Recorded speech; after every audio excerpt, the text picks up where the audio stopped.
Aron mahingusgan pa pagpatuman sa Animal Welfare Act ug Anti-Rabies Act, pipila ka mga personnel sa Lapu-Lapu City Police gipaubo sa training aron mamahimong Animal Welfare Enforcement Officers. Samtang pagpabakuna sa mga iro batok rabies, subling gihimugatan sa City Vet ilabi na karong summer nga musaka ang kaso sa rabies. Ani ang report.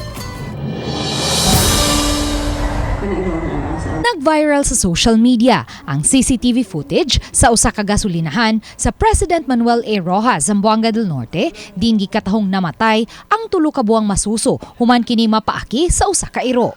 Parehong trabahante sa mong gasoline station ang ginikanan sa masuso ug samtang naglingkod sila ug nagpaabot og customer, kalit lang misulod sa barak sa gasolinahan ang usa ka iro ug gipaak ang ilang anak nga natug niadtong higayuna. Sa video, makitang nagdinaganay ang mga ginikanan pasulod sa barracks. Sa kalagot, gipuspo sa amahan ang iro ngadto sa simento samtang ang masuso gida sa tambalanan apan namatay gayud kini. Sa pagkakaron, padayon pang gisubay sa mga otoridad kung si kinsa ang tag-iya sa maong iro. Nagdumili pagluwat og pamahayag sa GMA Regional TV1 Mindanao team ang mga ginikanan sa masuso. Mato ni Dr. Janice Togonon, Lapu-Lapu City Vet, nga mas maayong mabakunahan batok rabies ang tanang iro nga haduol sa nahisgutang gasoline station aron mapugngan ang pagkatap sa rabies. Ang kaning rabid nga iro, di naman na siya mo follow sa sakto nga ruta.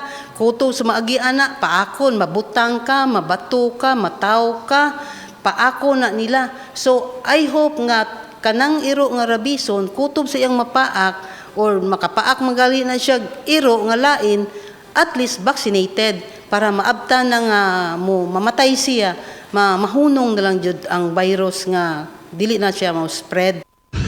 Sa pikas bahin, gipaubo sa duha ka adlaw nga orientation and training kining pipila ka mga personnel sa 5 ka mga police stations sa Lapu-Lapu City. Sila ang magsilbing Animal Welfare and Enforcement Officers aron higpit gayong mapatuman ang Animal Welfare Act ug Anti-Rabies Act. Gihimug-atan sa City Vet nga usa ka dakong responsibilidad ang pagpamuhi og mga hayop sama sa mga iro.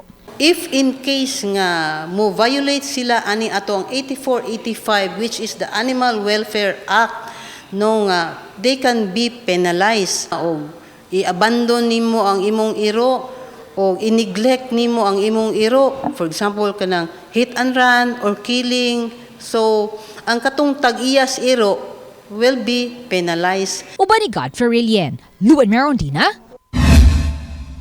Balitang Misda.